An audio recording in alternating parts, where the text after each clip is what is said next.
The red lights go out at the start of the race for the Nankang Tyre Sports 1000 Championship. Got cars heading off up towards the first corner, and it's the car of Noah Osbaldeston that's in the lead. He was a retirement from yesterday's race, but he is out in front this time. He's got Dan Clues behind him. It looks like Carl Austin, who was yesterday's race winner, is in third spot. Yeah, Austin braved it out on the inside of Jonathan McGill going through the first corner. In fact, McGill's dropped down to fifth. And Osbaldeston is stretching away. Yesterday he had a problem where he spun on his own water, and that was something to do with an electrical connection to the water pump, which had failed before the race. They couldn't even get the car to start. Lots of action. They changed all sorts of electrics, etc. Scott Mittal and his boys got it going, and but unfortunately the contact, very, very light contact with him and Clue, put them both out. Neither car suffered substantial damage. 20-minute race this for the Sports 1000 Championship. Carl Austin leading the championship now by 2 points after his win yesterday. He's on 124, Osbaldeston 122, and Dan Clues on 116 points. It's a 20-minute race this for the Nankang Tyre Sports 1000 Championship, so slightly longer than some of the other races that we've had during the course of this weekend. And the winner of today's race was, I say, Carl Austin by 0.4 of a second from Dan Clues, and Johnny McGill took a rare podium for him. We're watching Johnny McGill now. He's in fifth position at the moment. There's a spin for Naeem back there with the banking, and also for Ian Hutchinson, seemingly in sympathy, but I wonder if there's some fluid or something down on the circuit there that caused two drivers in quick succession to spin at the banking. And I can see that there's a 10-second penalty for Noah Osbaldeston, the race leader, so that's a jump start for him. So Noah Osbaldeston had a retirement yesterday. His weekend not getting much better.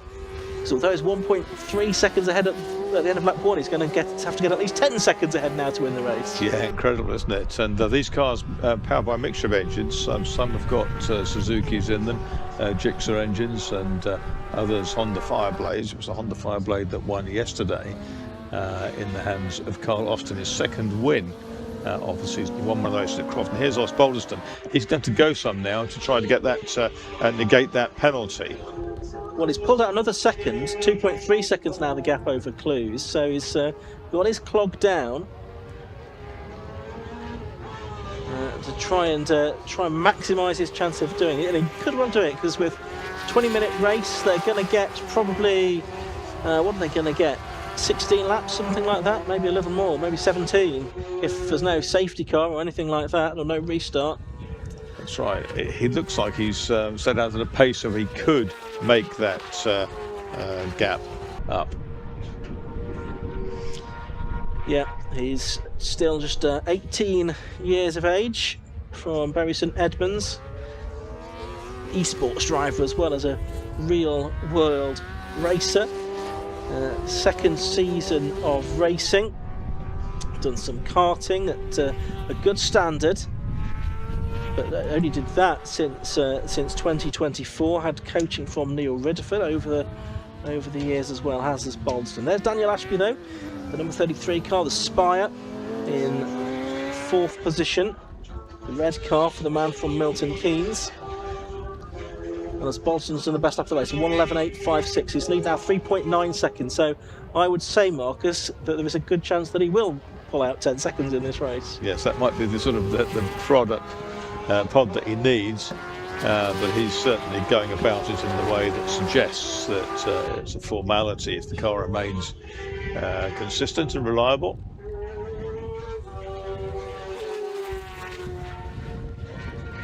Yeah, that's the Mattel that he is racing, the MC53. 3 examples of this out there today, with Dan Clues and Tony Williamson racing the other one.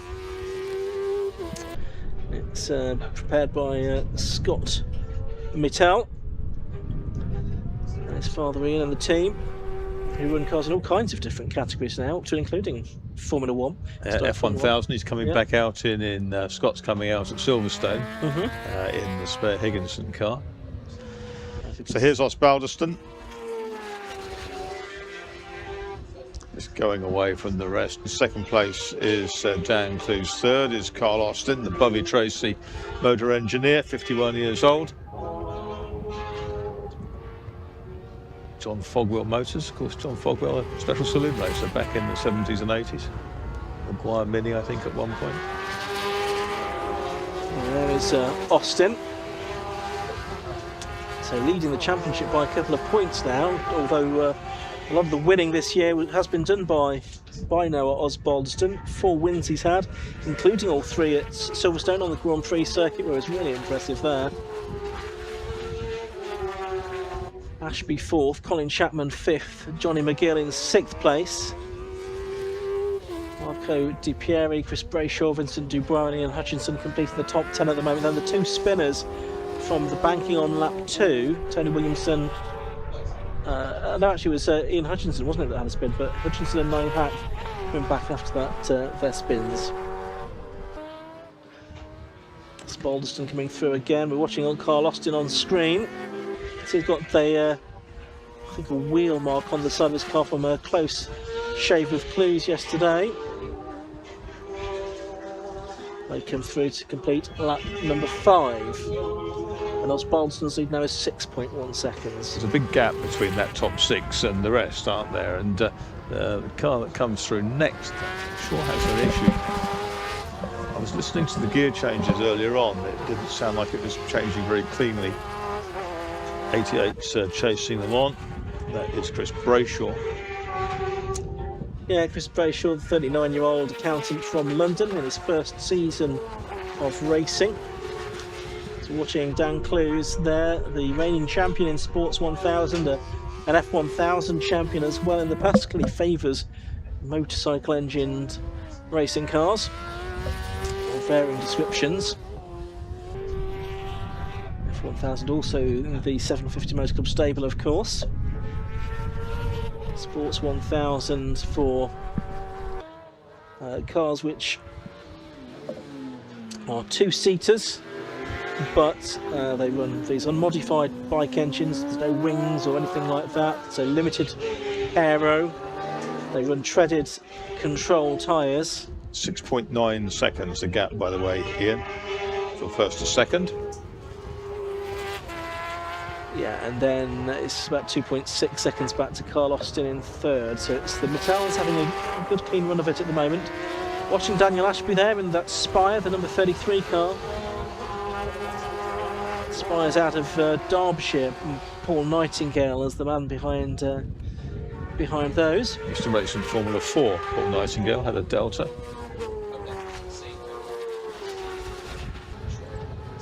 Yeah, the Spires have proved very popular cars and really took Sports 1000 racing to a new plane.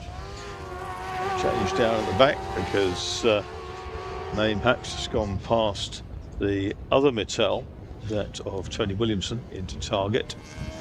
Yeah, he's gone past Tony Williamson there, the 59-year-old from Leeds, in his 2nd season of racing. Did the last race of last year at Donington. He's in the Mattel MC53, the ex-Phil Hutchins car. There's Hack in 15 from Salisbury. Looking to come back after that spin. So he's up to 11th place now.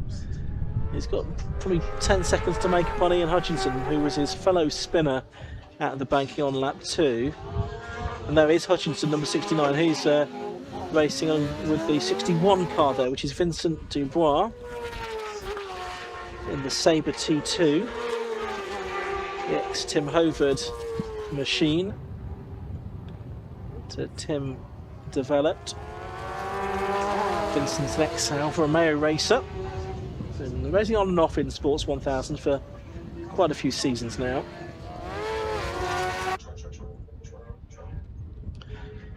Of course, Marcus Sports 1000 grew out of RGB, which was road-going bike engine sports cars, which was created in the late 90s, I want to say. So, and I always remember that some of the early RGB stuff, and Robin Knight was very enthusiastic about it. He was sort of the 750 competition boss at the time. yes, it reflected what was a growing trend in particular sort of the kit car world at that point, wasn't it? To put bike engines Colin in. Chapman pulling out. Oh, he is, I'm afraid. Yeah, he's heading into the pit lane. He's one of the drivers that's probably done more of Sports 1000 and RGB races than anybody, really. He's been racing in it since 2004. Reckons he's done about 250 race starts in the championship. Out of Fisher Fury for a few seasons. But for the last few years, he's been racing this ex-Richard Morris car. Had it since 2021, actually, and prepares the car himself.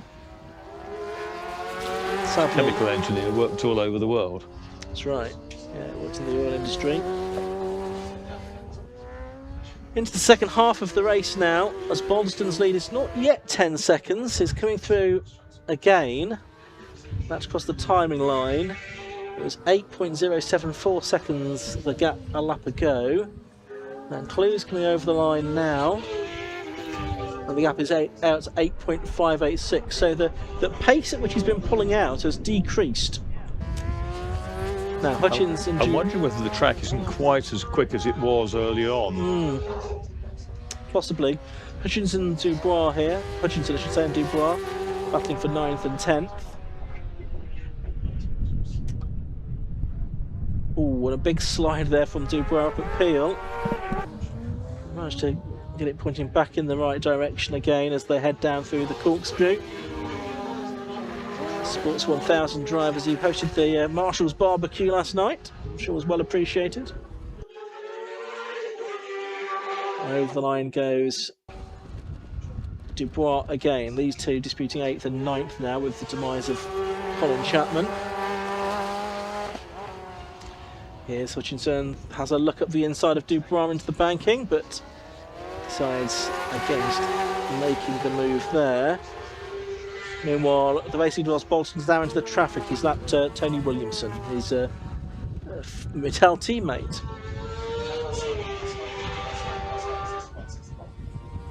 Nine seconds now the gap for Noah Osbaldeston.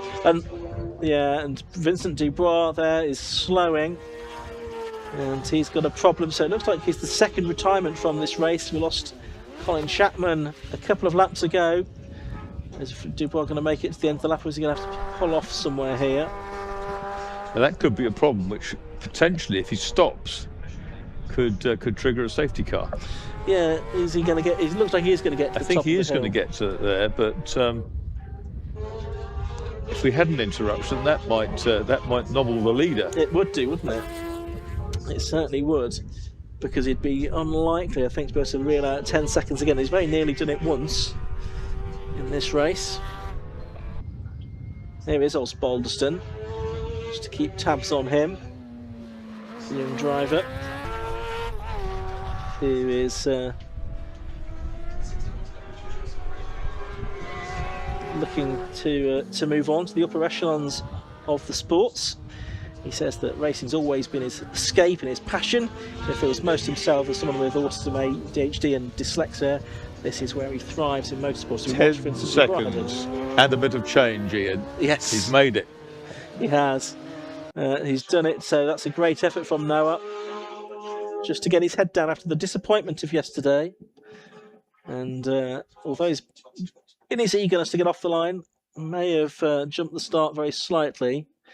He's managed to reel out the 10 seconds he needed over Dan Clues in any case. So that's been the point of drama in this one. We've got a Spire and Sabre car park down there in the pit lane now.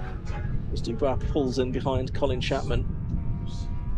Osbaldeston still pushing on. You can see the car is right at the limit of the adhesion that those control tyres, Nankang control tyres, would give him there through Peel.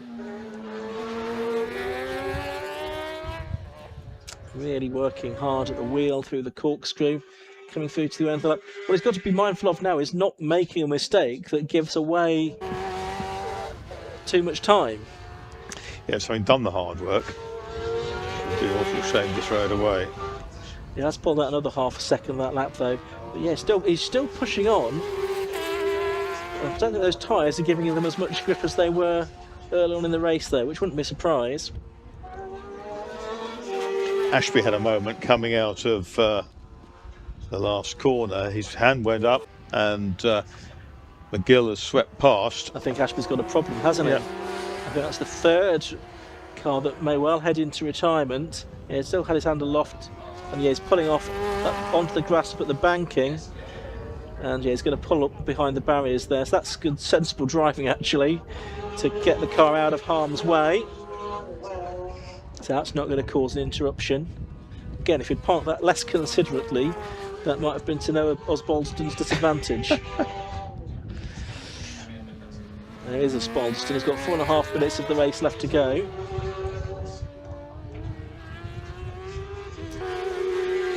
These Mattels are impressive pieces of kit, aren't they, Marcus? Oh, they are. I mean, the Mattels and the Spires, they're really well done and very well thought out. And they deliver phenomenal performance. It's a great story, the Mattel story, isn't it? I mean, from a dad and lad, Ian, when his lads got to low-cost championships 15 years ago now, probably that would have been. Absolutely. I mean, Ian raced minis himself. Yeah. Back in the day, he was a sort of a head of craft in a secondary school, wasn't he? All that sort of metalwork and stuff. So he was always a clever fella. But what he's done is inspired not only his son, but a cohort of young team members around him. And just some great cars. Look after a Formula One Tyrrell for Dan Gore, don't they, these days? Yeah. Dan, who raced with them in F1000, I should say, and Sports 1000 as well. Yes, he has, yeah. Chris Brayshaw making up a place now. He's gone up to a position, taking advantage, of course, with the demise of Daniel Ashby.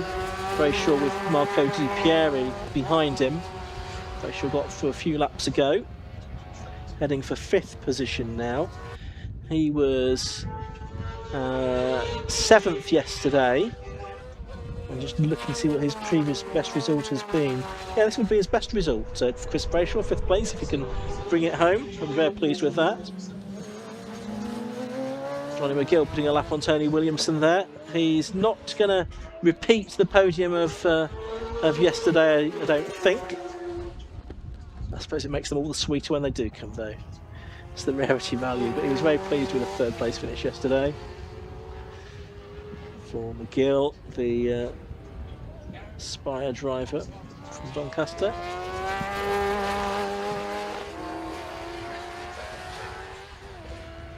Two minutes or so to go in this race. As Osbaldeston's lead has increased to 11.7 seconds now. And he's going to come through now, and he's going to have 2 laps to go. So that'll be a 17-lap race for him.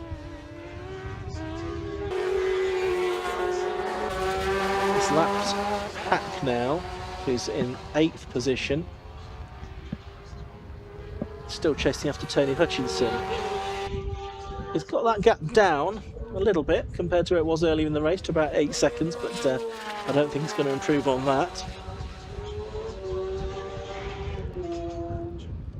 Carl Austin just gone through. Didn't seem to be quite as quick as he was in the earlier stages of the race, but actually when you look at the times, only a few tenths off his best lap. And he's comfortably clear of McGill, so he's not going to gain a place, he's not going to lose a place, as it would appear.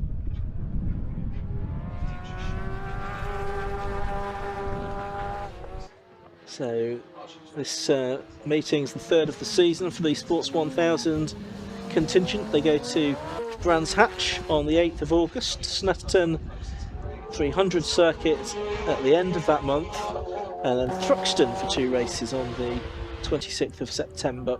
A rare 750 motor club event at the Hampshire venue, so look forward to that.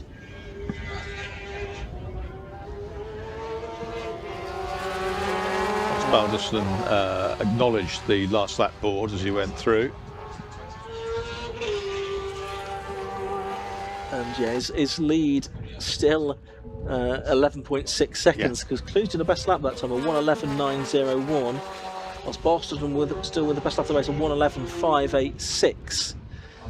So I think Osbaldeston's skill is that he can get down to those times very, very quickly. He doesn't seem to have to work up to them. He switches it on, and is straight away in his operating zone. A couple of seconds outside Billy Orbone's lap record from 2018. Different tyres that the car's raced on since then.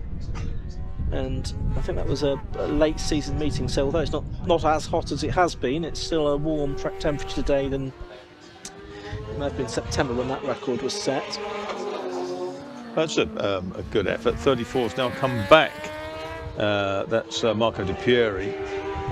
Come back at Brayshaw. As Osbaldeston comes across the line, he takes the checkered flag. Now let's just make sure he is still 10 seconds clear of Dan Clewes. So he's taken the checkered flag. Has he won the race? Here comes Dan Clewes. And yes, he has, by 1.6 seconds on corrected times. Noah Osbaldeston wins then the 8th round of the season in the Nankang Tyre Sports 1000 Championship. It's actually only the 7th race.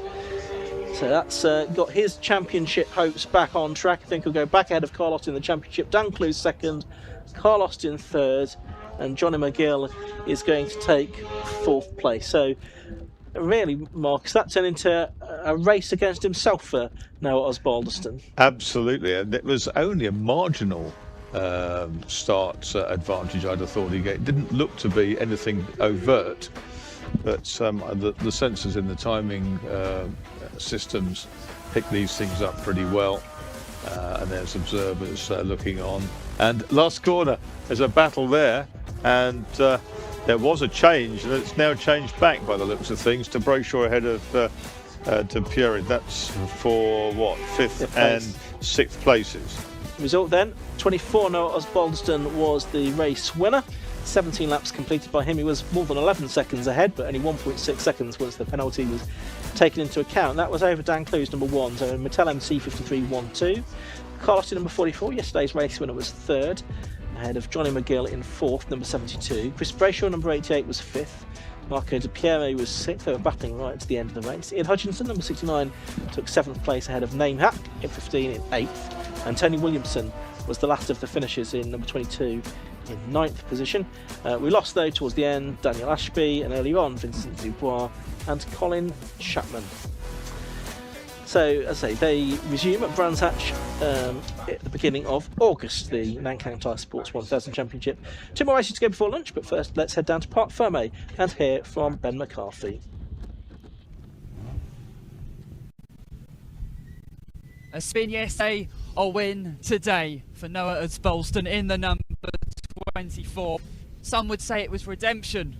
We'll hear if he agrees with that in a moment or two. But he's joined in 2nd place by Dan Clewes. We spoke to him yesterday. We'll speak to him yet again today. And the number 44, Carl Austin, in 3rd place. Let's have a quick word with our race winner, who's going to be accompanied by his winning hat, as is customary at the 750 Motor Club. And we can indeed speak to him now. Noah, hello. I said spin yesterday, win today.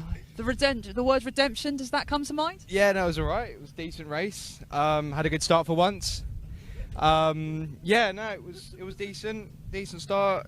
Sort of ploughed out the laps, nice and consistent. Just tried my best, really.